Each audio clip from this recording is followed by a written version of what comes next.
Hello, good morning student. आज आपको क्या पढ़ना है? आप जो बोलो मैडम, आप जो पढ़ाओगे वही तो पढ़ेंगे ना हम। Yes, obviously.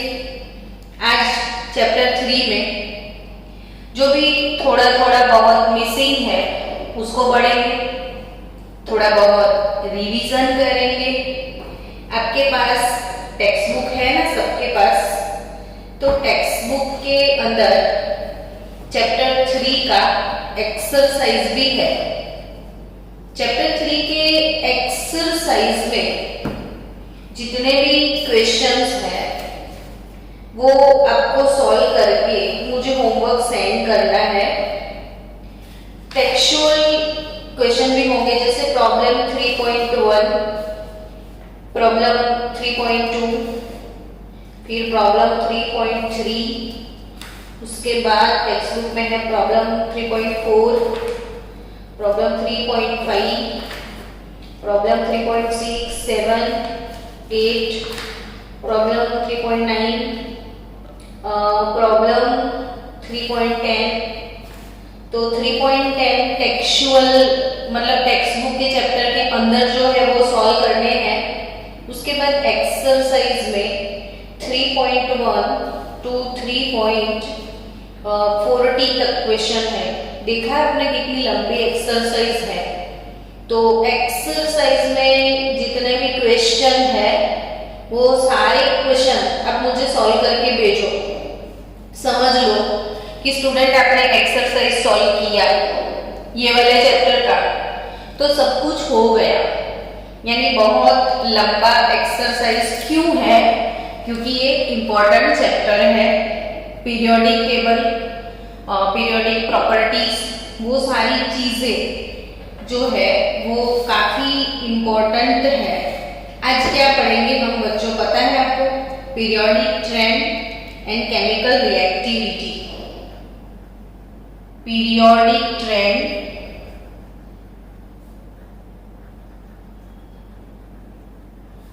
And chemical reactivity, यानी कि आप बोल सकते हो कि पीरियोडिसिटी इन केमिकल प्रॉपर्टीज। तो जितने भी केमिकल प्रॉपर्टीज हैं वो सारे के सारे इलेक्ट्रॉनिक कॉन्फ़िगरेशन पे डिपेंड करते हैं। जैसा इलेक्ट्रॉनिक कॉन्फ़िगरेशन वैसी केमिकल प्रॉपर्टीज और केमिकल रिएक्टिविटी। आज मुझे फोकस करना है एक इंपॉर्टेंट चीज पे, वो है ऑक्सीडेशन स्टेट। क्या? बोलो सब लोग जोर से, क्या? Oxidation state. दूसरा question, now what is oxidation state? तो समझो कि भाई सोडियम है, आइसोलेटेड गैसियस एटम, उसने एक इलेक्ट्रॉन लूज कर दिया तो वो चार्ज ऑब्टेन करेगा +1। सपोज आपके पास एल्यूमिनियम है, उसने 3 इलेक्ट्रॉन लूज कर लिए तो वो चार्ज ऑब्टेन करेगा +3। सपोज हमारे पास क्लोरीन गैस है, अगर वो इलेक्ट्रॉन गेन करता है तो वो चार्ज ऑब्टेन करेगा -1। ऑक्सीजन आइसोलेटेड गैसियस एटम अगर इलेक्ट्रॉन गेन करता है 2 मोल तो उसका चार्ज होगा -2। चलो, ये हो गया इलेक्ट्रॉन लूज करने का प्रोसेस। इलेक्ट्रॉन लूज करने के बाद कौन सा चार्ज इसने गेन किया? तो पॉजिटिव। ये हो गया इलेक्ट्रॉन गेन करने का प्रोसेस। तो इलेक्ट्रॉन गेन करने के बाद कौन सा चार्ज वो ऑब्टेन करता है? नेगेटिव। इलेक्ट्रॉन लूज नहीं होता, गेन नहीं होता, तो शेयरिंग होता है। चलो शेयरिंग, कोवेलेंट बॉन्ड यानी शेयरिंग वाला बॉन्ड।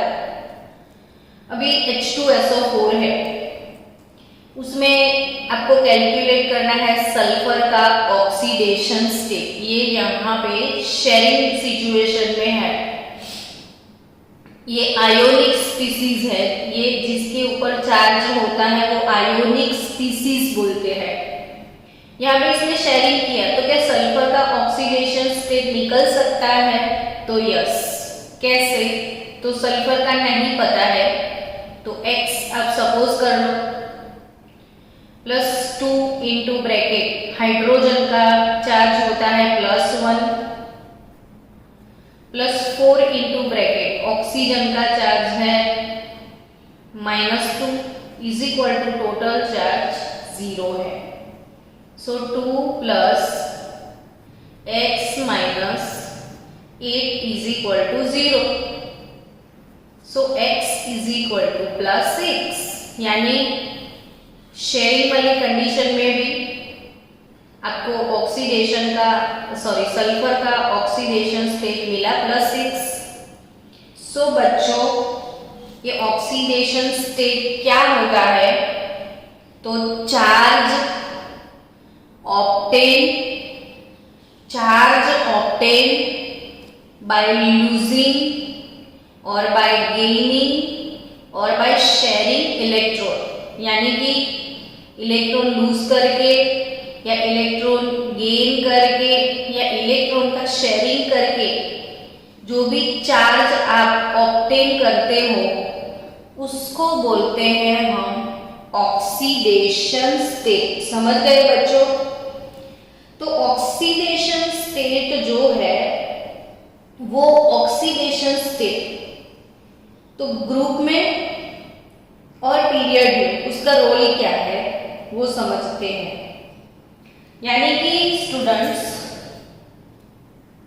आपको ऑक्सीडेशन स्टेट के लिए एक सिंपल सी बात सिखा रहे हूँ। बहुत ध्यान से आप मेरे साथ साथ नोटबुक में लिखना ताकि आपका भी प्रिपेयर हो जाए, थोड़ा रिवीजन हो जाए, कुछ समझ में आ जाए। हमारे पास है फर्स्ट ग्रुप,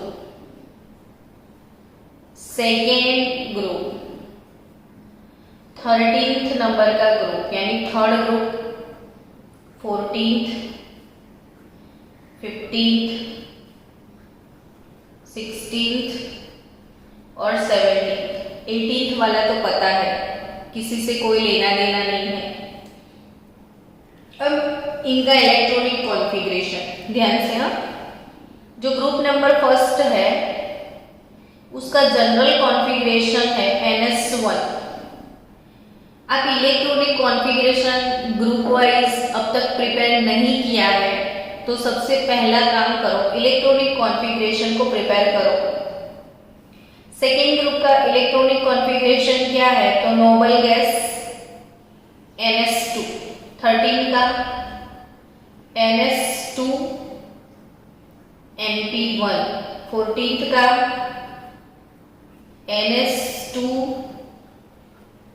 NP2, 15th का NS2 NP3, 16th NS2 NP4 और 17th NS2 NP5। अब क्या समझना है? कॉन्फ़िगरेशन समझ में आया? अब वैलेंस इलेक्ट्रॉन देखो, इसके वैलेंस किसको बोलते हैं? जो लास्ट ऑर्बिट होता है, जो सबसे लास्ट ऑर्बिट होता है उसको बोलते हैं आउटर मोस्ट ऑर्बिट और वैलेंस ऑर्बिट। और वैलेंस ऑर्बिट में जो इलेक्ट्रॉन है वो वैलेंस इलेक्ट्रॉन होते हैं। यानी फर्स्ट ग्रुप है तो उसकी आउटर मोस्ट ऑर्बिट में एक्स्ट्रा इलेक्ट्रॉन सिर्फ एक है। यानी फर्स्ट ग्रुप वाले लोग एक इलेक्ट्रॉन को वो लूज करते हैं तो वो नोबल गैस कॉन्फ़िगरेशन ऑब्टेन करेंगे। यानी इसका ऑक्सीडेशन स्टेट रहेगा +1।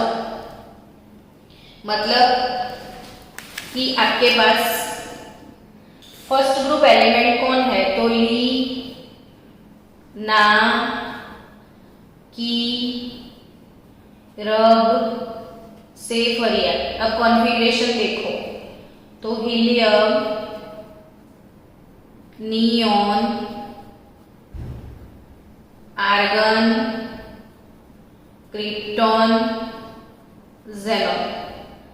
2s1, 3s1, 4s1, 5s1, 6s1।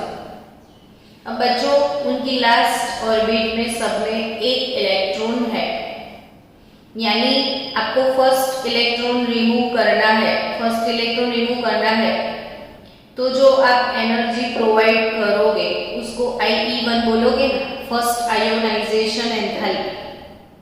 Energy required to remove first electron is called first ionisation enthalpy. अब इसने सबने एक इलेक्ट्रॉन लूज कर दिया तो इन लोगों का कॉन्फ़िगरेशन इनर्ट गैस जैसा हो गया कि नहीं? एक इलेक्ट्रॉन लूज करने के बाद सबका कॉन्फ़िगरेशन यहाँ पे इनर्ट गैस लाइक है। तो अब ये इनर्ट गैस लाइक है तो अब इनर्ट गैस में से तो इलेक्ट्रॉन जाते नहीं है जल्दी, तो यहाँ पे आपको सेकेंड इलेक्ट्रॉन रिमूव करना है। तो वो नोबल गैस बन चुके हैं, यानी सेकेंड इलेक्ट्रॉन इजीली रिमूव नहीं होगा। So there is a sudden large jump between IE1 and IE2। मतलब कि अगर लिथियम का फर्स्ट आयोनाइजेशन एंथैल्पी 520 है, ठीक है, फर्स्ट वाला कितना है 520, तो उसको जो है सेकेंड वाला, वो सेकेंड वाला कितना हो सकता है? तो सेकेंड आयोनाइजेशन एंथैल्पी में भी 7300। समझना बच्चों, चीजें छोटी छोटी है, समझो, हमारे पास टाइम है। इसकी फर्स्ट आयोनाइजेशन एंथैल्पी IE1 मतलब क्या? तो एक इलेक्ट्रॉन, फर्स्ट इलेक्ट्रॉन लूज करने के लिए जो एनर्जी रिक्वायर्ड होती है वो है 520 किलो जूल पर मोल। अब लिथियम ने एक इलेक्ट्रॉन रिमूव करने के बाद वो हीलियम बन गया है। तो हीलियम तो नोबल गैस है, इनर्ट गैस है, तो इनर्ट गैस इलेक्ट्रॉन लूज नहीं करता है, उसकी आयोनाइजेशन एंथैल्पी मैक्सिमम होती है। यानी कि ये पहला लूज करेगा 520 में, तो दूसरे के लिए 7300। सडन लार्ज जंप, 520 से सीधा 7000, कितना बड़ा जंप है ये। सोचो एक सब्जेक्ट में 10 मार्क्स आए और दूसरे में 90 मार्क्स आ गए तो ये लार्ज जंप होता है। वैसा ही इनका first ionisation enthalpy very low but second ionisation enthalpy is very high. So ये सेकेंड इलेक्ट्रॉन रिमूव नहीं करते, कितना करते? सिर्फ एक ही करेंगे। समझे आप? कितने इलेक्ट्रॉन को लूज करेंगे? सिर्फ एक। यानी जो फर्स्ट ग्रुप है उसका ऑक्सीडेशन स्टेट क्या रहेगा? Maximum oxidation state, maximum +1। यानी आप कभी भी सोचो बच्चों कि ये जो लीना की रब से फरियाद है तो इसमें जितने भी एलिमेंट्स है तो आपको कहीं पे भी पोटेशियम मिलेगा ना तो +1 में ही मिलेगा। सोडियम हमेशा +1 होता है, लिथियम का ऑक्सीडेशन स्टेट +1 होता है, रुबिडियम +1 होता है, सीजियम +1 होता है। यानी फर्स्ट ग्रुप के जितने भी एलिमेंट्स है उसका oxidation state, maximum oxidation state +1। क्यों +1? तो फर्स्ट वाला इलेक्ट्रॉन इजीली रिमूव हो जाता है, सेकेंड वाला रिमूव करने के लिए बहुत ज्यादा आयोनाइजेशन एंथैल्पी की जरूरत है। सो ये सेकेंड इलेक्ट्रॉन रिलीज नहीं करेंगे, खाली एक ही इलेक्ट्रॉन रिलीज करते हैं। अब सेकेंड ग्रुप की बात करो तो उसका ऑक्सीडेशन स्टेट क्या होगा? +2 होगा। थर्ड ग्रुप का ऑक्सीडेशन स्टेट NH2NP1 +3 होगा, ये +4, ये +5, ओके, यहाँ पे समझना कि लास्ट ऑर्बिट में 2 इलेक्ट्रॉन है, सेकेंड ग्रुप की लास्ट ऑर्बिट में 2 इलेक्ट्रॉन है, तो ये कितने इलेक्ट्रॉन रिमूव कर सकते हैं? तो इनको IE1 IE2 फर्स्ट रिमूव करने के लिए जो एनर्जी की जरूरत होती है वो फर्स्ट आयोनाइजेशन एंथैल्पी, सेकेंड भी इजीली हो सकता है इनका, लेकिन इनका थर्ड इलेक्ट्रॉन जो है वो इजीली रिमूव नहीं हो सकता है। समझो कि फर्स्ट वाला जो है, फर्स्ट वाला आयोनाइजेशन एंथैल्पी मान लो कि 400 है, सेकेंड वाला मान लो कि 600 है, लेकिन थर्ड वाला कितना होगा? तो कि ये इन लोगों का BMG का सर 12 नोबल गैस NS2, यानी इनको 2 इलेक्ट्रॉन रिमूव करने के लिए परमिशन है। 2 इलेक्ट्रॉन रिमूव हो जाएंगे तो फिर से ये नोबल गैस बन जाएंगे, यानी इसका फर्स्ट आयोनाइजेशन सेकेंड आयोनाइजेशन में बहुत ज्यादा एनर्जी गैप नहीं होगा, लेकिन there is a sudden large jump between IE2 and IE3।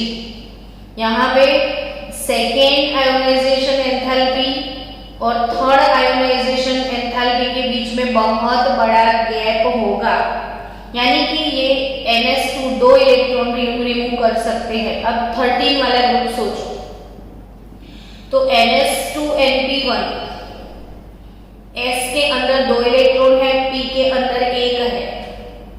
13th वाले ग्रुप में लास्ट ऑर्बिट में NS2NP1, यानी यहाँ पे 3 इलेक्ट्रॉन हम मैक्सिमम रिमूव कर सकते हैं। 3 इलेक्ट्रॉन रिमूव करने के बाद नोबल गैस आ जाएगा, तो there is a sudden large between IE3 and IE4। 3 तक सही है, फोर्थ वाला नोबल गैस में चला जाएगा, यानी 13 ग्रुप एलिमेंट है तो वो मैक्सिमम 3 लूज करेगा, तो उसका ऑक्सीडेशन स्टेट +3 होगा। 14 ग्रुप है तो ग्रुप के नंबर से 10 माइनस कर दो, तो 14 माइनस 10, यानी इसका मैक्सिमम ऑक्सीडेशन स्टेट +4 होगा। 15 वाला जो है NS2NP3, तो मैक्सिमम 5 लूज कर सकता है। 16 वाला जो है वो मैक्सिमम 6 लूज कर सकता है, और 17 का मैक्सिमम 7 लूज हो सकता है। लेकिन बच्चों आप सोचो कि चलो क्लोरीन की बात की जाए, 1 2 3 4 5 6 और 7, क्लोरीन 17 ग्रुप का एलिमेंट है। क्लोरीन कौन से ग्रुप का एलिमेंट है बच्चों? 17th ग्रुप का एलिमेंट है क्लोरीन।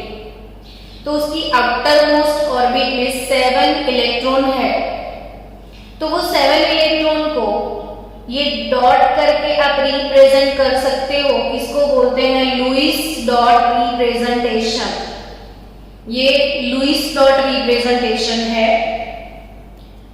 सो हमने ये जो 7 इलेक्ट्रॉन मेंशन किए हैं, अब सोचो कि वो 7 लूज करके ऑक्टेट क्लियर करेगा, इसके पास 7 लूज करेगा तो +7, लेकिन दूसरा बेटर ऑप्शन है कि वो 1 इलेक्ट्रॉन गेन करके भी ऑक्टेट क्लियर कर सकता है।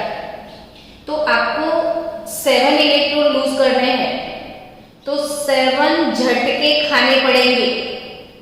7 इलेक्ट्रॉन को लूज करने के लिए 7 झटके खाने पड़ेंगे, यानी पहला एनर्जी का झटका लगा, 1 इलेक्ट्रॉन लूज किया, फिर दूसरा झटका लगाओ, दूसरा इलेक्ट्रॉन निकालो, फिर तीसरी बार झापट मारो, तीसरा इलेक्ट्रॉन, चौथी झापट मारो, चौथा इलेक्ट्रॉन, तो 7 झापट लगेगी तो 7 इलेक्ट्रॉन लूज होंगे। इससे बेटर ऑप्शन है 7 टाइम क्यों लाफा खाने का, कोई एक दे तो अच्छा नहीं। तो इसीलिए यहाँ पे देयर इज अ 2 ऑप्शन कि भाई यहाँ 7 लूज करो या 1 गेन करो।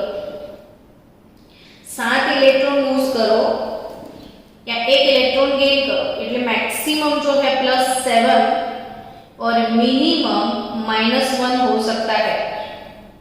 यहाँ पे मैक्सिमम +6, मिनिमम -2, यानी कि 6 लूज करने के बाद आप नोबल गैस बन सकते हो, या 2 इलेक्ट्रॉन गेन करोगे तो भी नोबल गैस बन सकते हैं। यहाँ पे 5 लूज करो तो नोबल, 3 गेन करो तो नोबल, 4 लूज करो 4 गेन करो, दोनों पॉसिबिलिटी यहाँ पे है। ये तो लूज नहीं, ये गेन नहीं करेंगे, लूज करेंगे। सो मिनिमम और मैक्सिमम ऑक्सीडेशन स्टेट ये आपको समझना है। आई थिंक क्लियर कट समझ में आ गया होगा, मिनिमम मैक्सिमम डियर, है ना। अब स्टूडेंट आपको कोई बोले कि मैडम एल्यूमिनियम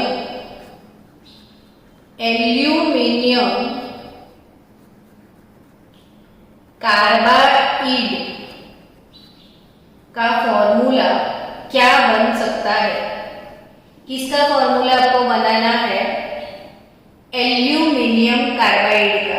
तो हमेशा याद रखना, जो आगे लिखते हैं वो पॉजिटिव, पीछे लिखोगे वो नेगेटिव आयन होगा। यानी हमारे पास एल्यूमिनियम है और कार्बाइड के लिए कार्बन लेना है। अब डिसाइड करो ग्रुप कौन सा है। तो एल्यूमिनियम बाल गए इंडियन तेल से वापिस नहीं आएंगे, यानी कि हमारा 13th ग्रुप।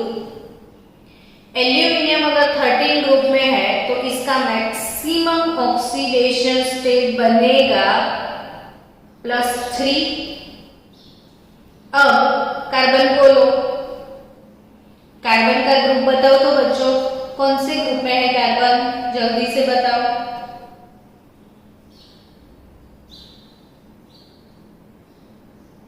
कार्बन कौन से ग्रुप में है? 14th ग्रुप में। 14th ग्रुप में अब ये इसको पॉजिटिव लेना है, इसको नेगेटिव बनाना है। 14th ग्रुप वालों का नेगेटिव ऑक्सीडेशन स्टेट क्या होता है? -4 हो जाएगा। अब बच्चों इसका ऑक्सीडेशन स्टेट +3, इसका -4। हमेशा कोई भी जो कंपाउंड है वो इलेक्ट्रिकली न्यूट्रल होता है, चार्ज दोनों का इक्वल करना पड़ता है। तो आप एल्यूमिनियम को 4 से मल्टीप्लाई कर दो, कार्बन को 3 से मल्टीप्लाई कर दो, तो Al4C3 एल्यूमिनियम कार्बाइड का फॉर्मूला क्या बनेगा? Al4C3। आया समझ में? चलो आपको अब डिफरेंट कंपाउंड्स बनाने हैं आज हमको। तो वो डिफरेंट कंपाउंड्स आप भी ये लिख दो, ऑक्सीडेशन स्टेट ग्रुप वाइज सबके, और फिर 30 कंपाउंड बना के मुझे सेंड करना। जितने कंपाउंड बनाओगे उतना केमिस्ट्री में आपका मास्टरी इंक्रीज होगा। अब सोचो कौन कौन से कंपाउंड हमें बनाने हैं। चलो अब एक कंपाउंड हम बनाएंगे, aluminium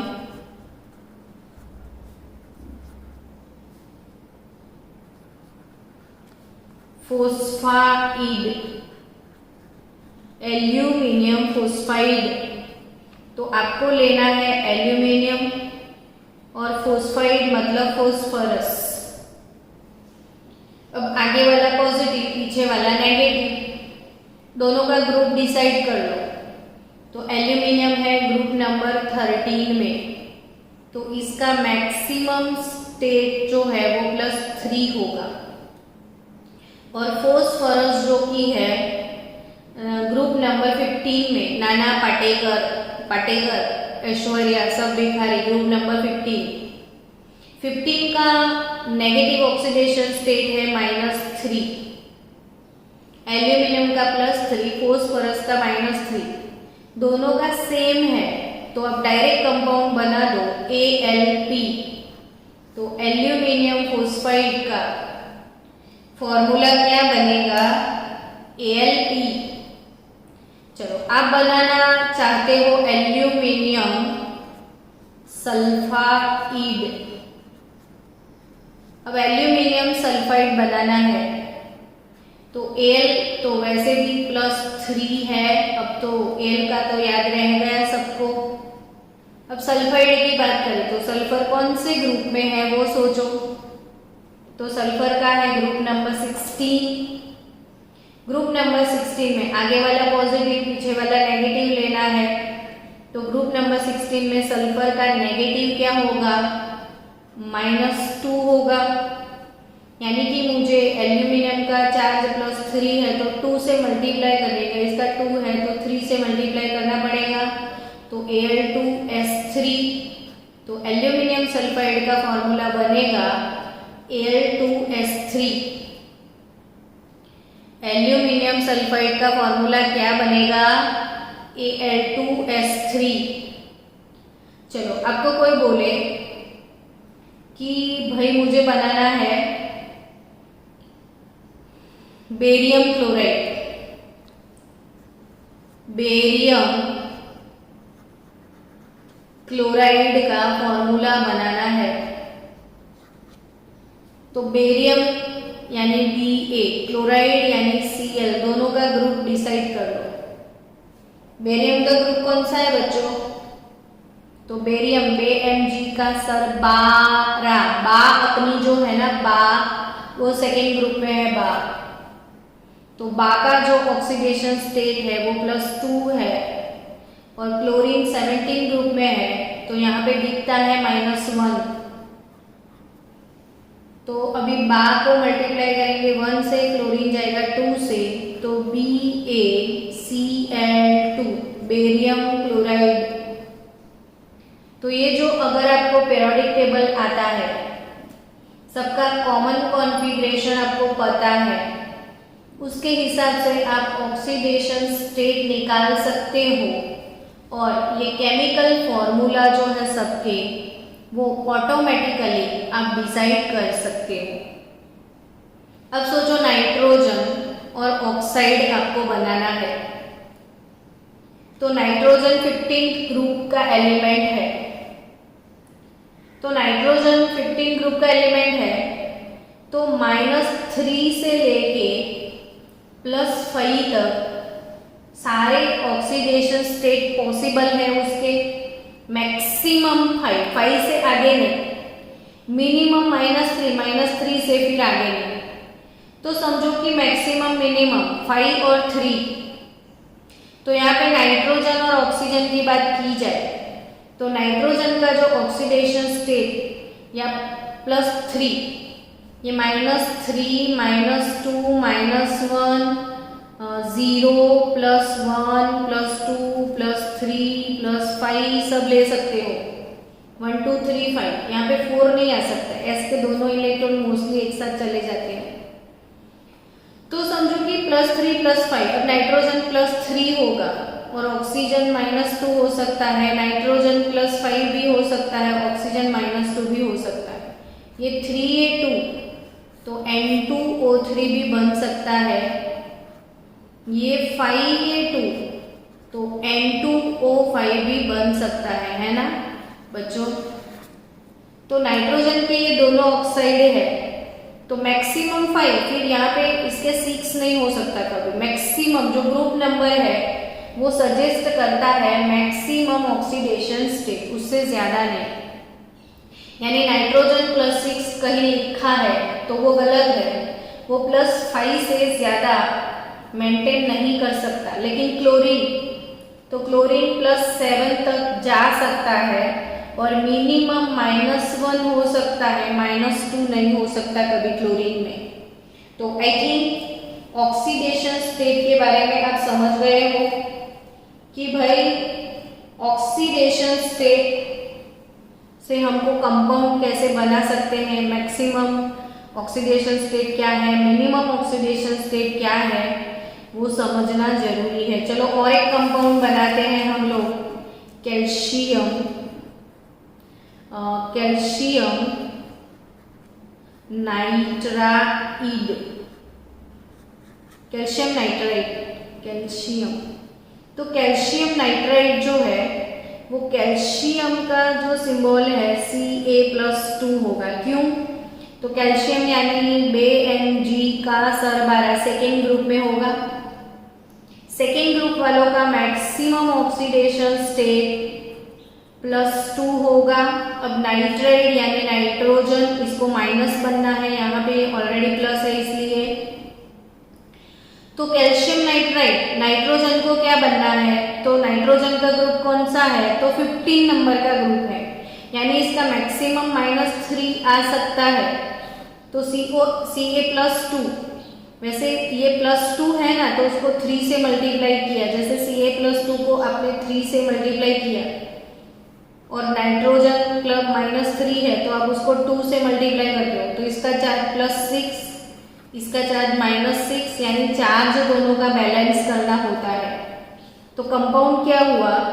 Ca3N2, Ca3N2 calcium nitride. अगर आपको बनाना है कैल्शियम फोस्फाइड, कैल्शियम क्या बनाना है? फोस्फाइड, तो फोस्फोरस का ग्रुप नपास सभी सेम 15 ग्रुप, तो Ca3P2। कैल्शियम फोस्फाइड का फॉर्मूला क्या बनेगा? Ca3P2। यहाँ पे आज आप बनाना चाहते हो, अगर 14 ग्रुप का कोई एलिमेंट ले लो, पाल गए इंडियन टेल से, चलो बोरोन का ऑक्साइड बनाना है, बोरोन ऑक्साइड बनाना है आपको, तो बोरोन ले लो, ऑक्सीजन ले लो, ग्रुप निकाल दो दोनों का। तो बोरोन 13 ग्रुप का एलिमेंट है तो +3 मैक्सिमम, ये 16 ग्रुप का एलिमेंट है तो -2, तो इसका 3 इसका 2, तो B2O3, B2O3, समझे आप? तो ये कंपाउंड कैसे जनरेट करने हैं, आई थिंक आपको समझ में आ गया होगा।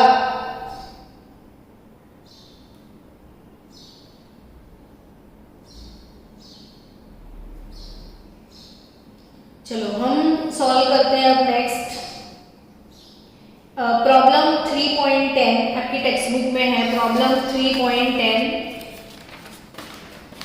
तो आपकी टेक्स्ट बुक का प्रॉब्लम है show by a chemical reaction with water that Na2O is basic oxide and Cl2O7 is acidic oxide. तो Na2O और Cl2O7, ठीक है।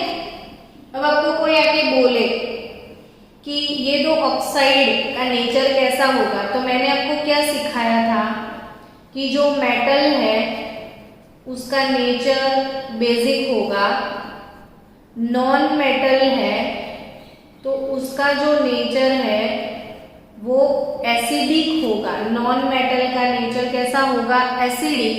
मेटल का नेचर होगा बेसिक। अब सिर्फ आपको ये डिसाइड करना है कि सोडियम क्या है, क्लोरीन क्या है। सोडियम अगर मेटल है तो इसका नेचर बेसिक होगा। क्लोरीन अगर नॉन मेटल है, क्लोरीन तो गैस है और गैस की शीट बन सकती है, गैस के वायर बन सकते हैं, नहीं ना, तो वो नॉन मेटल है। किसी की पतली सी शीट बन सकती है जो मैलिएबल है, डक्टाइल है, वो मेटल है। ये तो गैस है तो नॉन मेटल। और अगर नॉन मेटल है तो नॉन मेटल का ऑक्साइड एसिडिक होता है, तो ये एसिडिक है।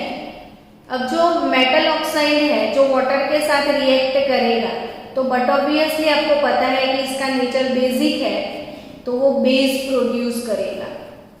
और जो एसिडिक ऑक्साइड है वो वाटर के साथ रिएक्ट करके एसिड प्रोड्यूस करेगा। यहाँ पे ये परक्लोरिक एसिड HClO4 प्रोड्यूस कर सकता है और ये बेसिक ऑक्साइड NaOH प्रोड्यूस करेगा। बैलेंस कर लेना इक्वेशन को आप। लेकिन ये basic oxide, metal oxide always basic in nature, non metal oxide acidic in nature. तो आई थिंक ये भी आपको समझ में आ गया होगा।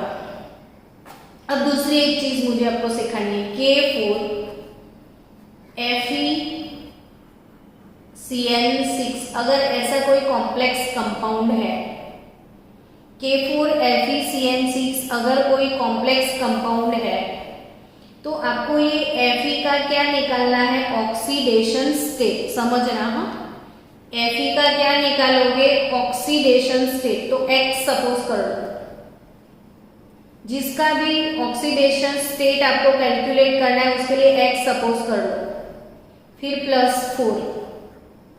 अब पोटेशियम का कितना होगा, तो याद करो कि पोटेशियम कौन से ग्रुप का एलिमेंट है, तो पोटेशियम यानी लीना की रब से फरियाद, पोटेशियम का हमेशा +1 होगा क्योंकि वो फर्स्ट ग्रुप में है।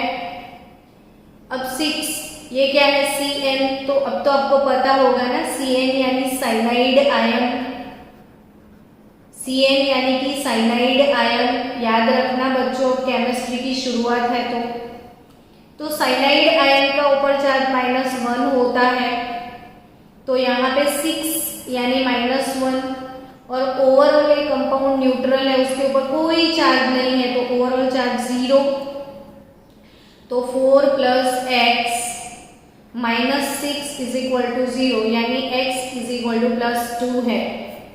तो ये वाले कंपाउंड में Fe का ऑक्सीडेशन स्टेट +2 है, Fe का ऑक्सीडेशन स्टेट क्या है, +2, और Fe के साथ 6 साइनाइड जो है इसको हम कोवैलेंसी बोलते हैं। क्या बोलते हैं बच्चों, इसको हम कोवैलेंसी, तो ये कोवैलेंसी है। तो यहाँ पे Fe का ऑक्सीडेशन स्टेट +2 है और इसकी कोवैलेंसी जो है वो 6 है।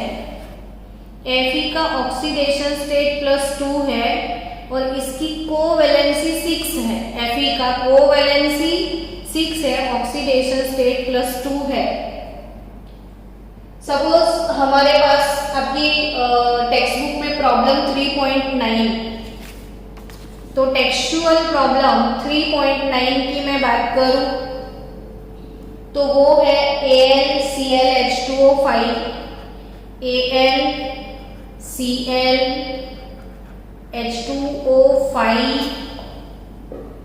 +2। अब यहाँ पे एल्यूमिनियम का ऑक्सीडेशन स्टेट निकालो चलो, तो एल्यूमिनियम के लिए X सपोज कर लो, फिर क्लोरीन -1 होता है, फिर वाटर के ऊपर कोई चार्ज नहीं होता है, न्यूट्रल होता है, तो इसका चार्ज 0, दैट इज = टोटल यहाँ पे लिखा है +2, तो X -1 = 2, यानी X = +3। तो बच्चों ये वाले कंपाउंड में एल्यूमिनियम का ऑक्सीडेशन स्टेट +3 है। एल्यूमिनियम का ऑक्सीडेशन स्टेट +3 है, समझे आप। एल्यूमिनियम का ऑक्सीडेशन स्टेट क्या है, +3। लेकिन एल्यूमिनियम के साथ एक क्लोरीन है, 5H2O है, तो 5 और 1 यानी 6 जो मॉलिक्यूल एल्यूमिनियम के साथ ब्रैकेट में है, तो ये इसकी कोवैलेंसी है। ये इसकी क्या है, कोवैलेंसी, यानी एल्यूमिनियम का ऑक्सीडेशन स्टेट यानी वैलेंसी +3 और इसकी कोवैलेंसी 6। तो आई थिंक प्रॉब्लम 3.9, प्रॉब्लम 3.10 मैंने करवा दिया। अब मुझे 2 दिन के अंदर आप एक्सरसाइज सॉल्व करके भेज देना बच्चों। मंडे को चैप्टर 3 का थियरी का टेस्ट मैंने रखा है, याद रखना। मंडे को चैप्टर 3 का थियरी का टेस्ट है, सो थियरी के लिए प्रिपेयर